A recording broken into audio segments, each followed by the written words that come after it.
Le F-104, Starfighter, reconnaissable entre mille avec son look de fusée, ces lignes ont effectivement été dictées par une recherche absolue de la vitesse. Lockheed Corporation, à partir de ses travaux sur les appareils supersoniques, a développé le F-104, sur ses fonds propres au début des années 50.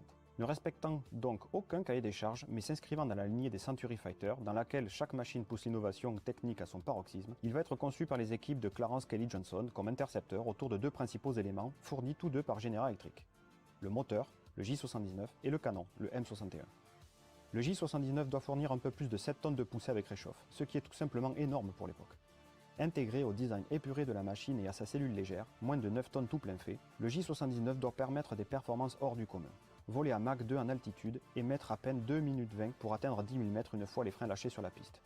Pour comparaison, développé à la même époque, la concurrence soviétique est le MiG-19 qui a besoin de 2 réacteurs pour atteindre une telle poussée et dépasse à peine 1400 km/h. Pour une approche plus chauvine, Dassault Aviation, quant à lui, développe le Mystère 4 qui est seulement subsonique. Certes, ces deux appareils sont plus polyvalents car bien plus maniables, mais tout de même.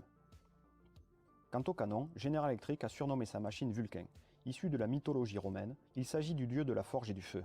Il porte plutôt bien ce nom car ce canon rotatif de 6 tubes de 20 mm est capable de tirer pas moins de 6000 coups par minute.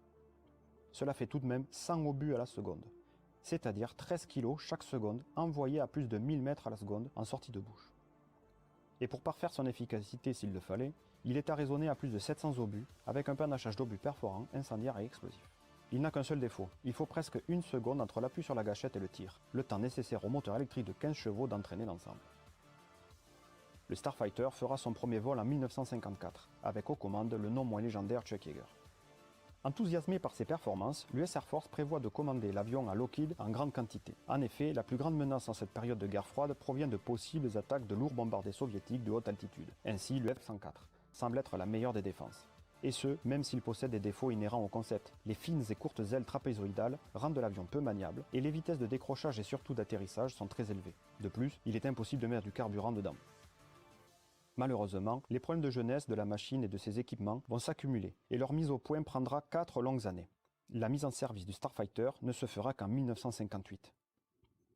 Seulement à cette date, la concurrence interne de Convair avec son F-106 rend le F-104 déjà obsolète dans son rôle d'intercepteur et la concurrence soviétique s'est mise à la page avec le MiG-21. Et même les efforts de Lockheed pour modifier l'avion, le rendant plus sûr, permettent l'utilisation de missiles à courte portée Sidewinder ou l'ajout d'une perche de ravitaillement en vol ne suffiront pas. Les espoirs de Lockheed pour vendre son avion en grande quantité à l'US Air Force disparaissent et seuls 300 appareils seront commandés. Mais à cette même période, de l'autre côté de l'Atlantique, les forces de l'OTAN, se sentant toujours plus menacées par l'ogre soviétique, font un appel d'offres pour un chasseur supersonique polyvalent.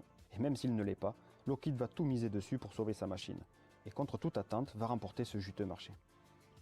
En effet, la société va présenter son appareil au gouvernement participant d'une manière particulièrement attrayante, surtout du point de vue politique. Si Lockheed promet d'adapter son avion aux besoins militaires de chaque pays, elle promet surtout de faire fabriquer ces mêmes avions dans les usines locales, ce qui a définitivement conquis les pays participants.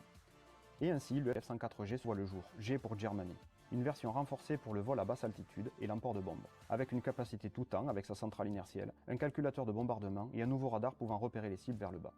Fabriqué par Fokker ou Messerschmitt entre autres, il sera vendu aux Allemands de l'Ouest, aux Belges et aux Néerlandais. Une version dérivée du F-104G sera produite à Québec, le CF-104, C pour Canadian, avec un moteur moins puissant mais moins gourmand et dédié à la reconnaissance mais également avec une capacité de bombardement nucléaire. Ce dernier sera employé intensivement en Europe. Et pour finir, une version F-104S pour le marché italien fabriquée par Fiat, avec une avionique et un moteur amélioré par rapport à la version G, permettant entre autres de tirer des missiles Sparrow, d'où le S. Il sera mis en service en 69 et le restera jusqu'en 2004. En marge, mais dans la même logique, le F-104J pour Japan sera un F-104G fabriqué par Mitsubishi par les forces de défense japonaises. Lockheed a donc réalisé un tour de force en transformant ce qui s'annonçait être un ratage commercial en véritable réussite. D'ailleurs, un tour de force un peu trop appuyé, car en 1975, une enquête sera conduite pour des malversations et des pressions ayant eu lieu pour assurer la victoire de ce fameux contrat de l'OTAN. La réputation du F-104 a également été entachée par la perte de nombreux F-104G à la suite d'accidents. La Luftwaffe a perdu près de 33% de son parc. Les journalistes allemands l'avaient surnommé le faiseur de veuves. Ce taux de perte peut paraître énorme, mais remis aux standards de l'époque, ils sont malheureusement dans la moyenne. Et d'ailleurs, ceux qui ont payé le plus lourd tribut sont les Canadiens, qui ont perdu pas moins de 46% de leur CF-104. Représentant près de 100 avions. Mais les enquêtes sur les crashs ont montré que seuls 2 avions ont été perdus à cause de défaillances techniques.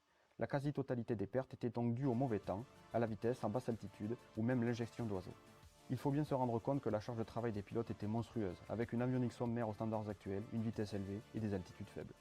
Pour l'anecdote, larguer une bombe sur le F-104G nécessitait d'activer pas moins de 11 boutons ou commutateurs.